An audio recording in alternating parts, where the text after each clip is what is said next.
He was supposed to be on suicide watch.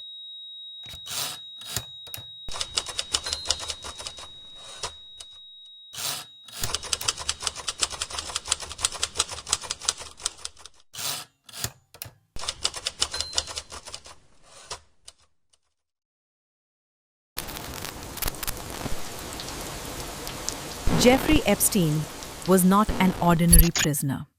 He was arguably the most high-profile inmate in the United States federal system. A man whose testimony, if it ever reached a courtroom, could have changed the course of history.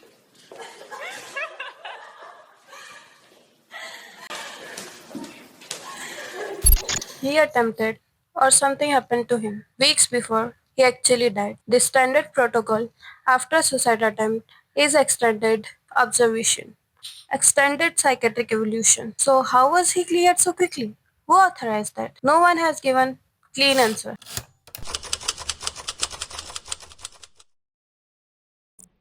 We showed this video to multiple video forensics experts who agreed what the FBI and others have said is simply not true.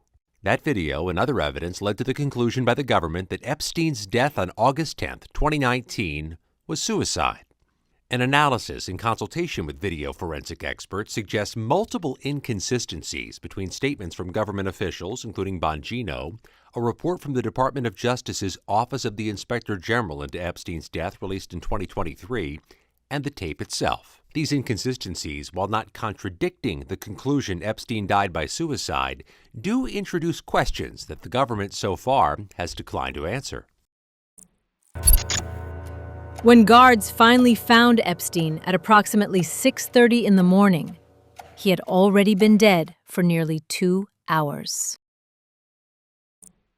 2 hours in federal facility with mandatory 30-minute protocol check. You want me to do that math out loud? That's 4 missed checks. 4 times someone's supposed to open that door and look inside. 4 times nothing. Only 2 employees have been publicly identified. Tova Noel, a corrections officer pulling a double shift that began at 4 p.m., and Michael Thomas, a materials handler who won't arrive until midnight. Noel told the Inspector General she visited Epstein's cell at about 10 p.m. You can see her head in that direction here, albeit closer to 10:30, but not climb the stairs. The rules require rounds to be made every 30 minutes, but according to the report, this was the only time anyone checked on the inmates that night. There was even a sign printed on orange paper posted on the guard station saying mandatory rounds must be conducted every 30 minutes on Epstein, as per God. This was because of concerns about his risk for suicide.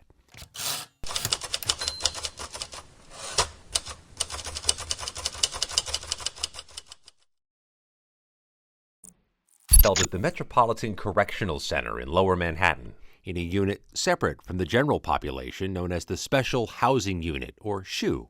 The unit has 3 wings, each with 2 levels. Epstein was held in the upstairs L tier of his wing. That tier is accessed by a set of stairs from the central common area. Directly adjacent to those stairs is the officers' station, where on-duty corrections officers spend most of their time. The Inspector General report says several cameras in the unit were streaming a live feed to a remote location in the prison, but no one was watching them. Malfunctioning equipment meant only one camera recorded the general area. That camera captured part of the common area, including the officer's station and a sliver of the staircase leading to Epstein's cell. Same hallway, same night, and the footage that did exist from other camera was later on described as accidentally overwritten. In a federal facility, that doesn't lose evidence. Epstein is seen for the first and only time on camera at 7:49 p.m. when the Department of Justice said he was escorted to his cell from another wing of the unit. It's important to note here, you don't actually see Epstein ascend the stairwell to his cell block. Remember what Dan Bongino said. There's video clear as day. He's the only person in there and the only person coming out. You can see it. Let's zoom in and play that again in slow motion.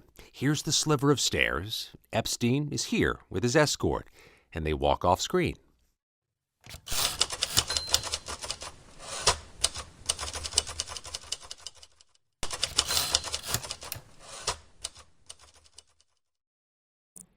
When the FBI released the video, they said anyone entering or attempting to enter the tier where Epstein's cell was located from the common area would have been captured by this footage. But with the primary entrance here, the pathway from the entrance to the stairs is completely out of view of the camera.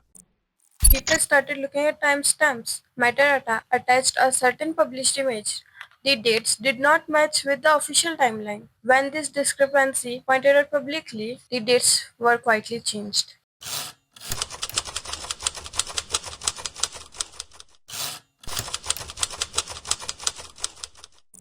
21 p.m. and 34 seconds, a cursor appears briefly on screen, indicating the video may have been recorded with a camera or a screen recording and was not an export of the RAW file. The FBI said it had seized the prison's hard drive 5 days after his death and had released the full RAW footage this month. Two experts told CBS News the video's metadata, which tracks how a file is created and changed, shows it's made from two clips stitched together in editing software. Those experts also say the video was edited and saved multiple times. The now famous missing minute. At 11:57 and 35 seconds, an individual appears on screen from the direction of the main door.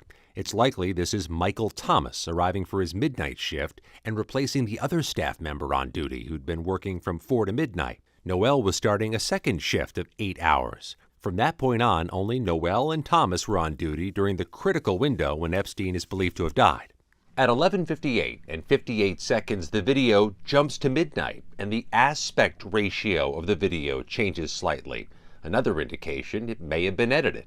Zooming in and playing back in slow motion, you can see a slight shift in the shape of the figure standing or sitting around the officer's desk, but otherwise, nothing changes.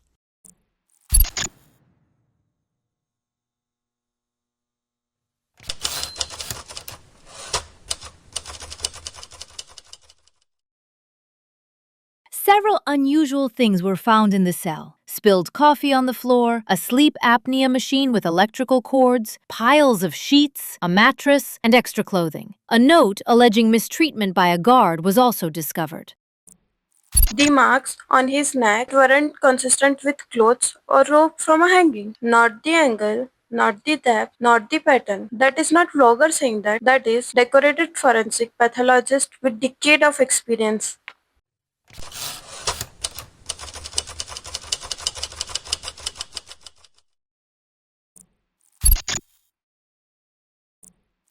Why were his hands tied and handcuffed? Why were defibrillator pads used on him? And another question few asked. How were photographers present during the procedure? And how were those images released to the press so quickly? So, which is it? Is he a dead man or is he a patient being transported? The report says the unit was secured by two doors, one requiring a key held only by Noel and Thomas. Noel told investigators no one could enter without her physically opening that door. But here's where it gets tricky. Let's look at this one example. 4 a.m. Noel remains in full view of the camera, yet seconds later someone walks in, and it appears neither Noel nor Thomas let her in. The report is silent on this apparent contradiction. And even if there was no other key, both Noel and Thomas had ample opportunities to let someone in. At least a half dozen times, one or the other of them exits the camera frame in the direction of the door, all without explanation. We shared this with our forensic experts who agreed there was no way to conclusively determine from the video whether an unseen visitor was or was not let into the Epstein unit.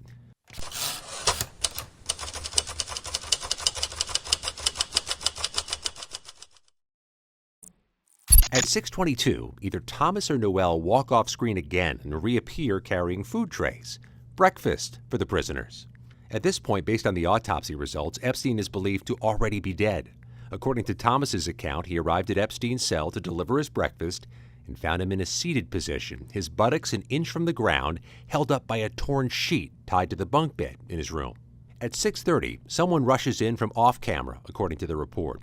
This was Noel returning to the desk to call for help after Thomas discovered Epstein.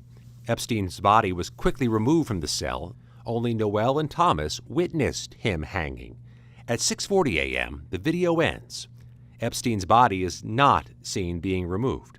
Both Thomas and Noel have said they played no role in Epstein's death. They were charged with falsifying documents, but those charges were dropped as part of a plea deal. Additional clarification could come from a second camera mentioned in the report. It recorded an elevator bank in the same unit, although the report stated that it did not cover areas that would have included access to Epstein's cell. It would at least show a missing minute. People ask, someone could just vanish or figure on that, and the answer most people give is no, that's crazy. But that is not the right answer. The right question is, under what circumstance the infrastructure of that kind of operation actually exists? What does it require? We reached out to the Department of Justice to see about obtaining that footage. They referred us to the FBI, who referred us back to the Department of Justice. Neither Thomas nor Noel responded to our inquiries through their legal representatives. For a case that demanded transparency, it's yet another muddled chapter, raising more questions than it answers. In this case, we ask question that no official body will ask. What if the anomalies aren't random? What if they were engineered? And if they were, by whom, for whom, and where is he now?